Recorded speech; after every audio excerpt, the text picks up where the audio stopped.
माझ्याच बाबतीत वाईट का होतंय हा विचार सतत डोकावत असतो ना.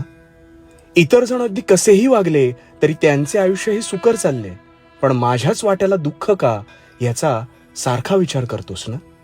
मग आता शांतपणे ऐक. यापुढे हा त्रास तुला सतावणार नाही. मुळात तुला वाटतंय तसं नाहीये. जोपर्यंत आपण दुसऱ्याचे कपडे परिधान करत नाही तोपर्यंत आपल्याला ते सैल बसतायत का घट्ट होतात याचा अंदाज बांधता येत नाही. अगदी काहीसं तसंच आहे.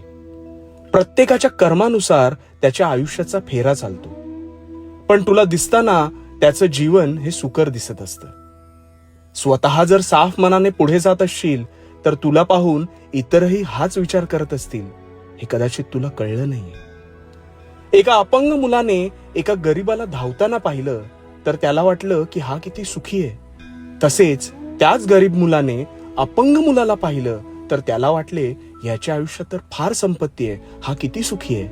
पण खरं तर दोघांच्या जीवनात दुःख वेगवेगळी होती.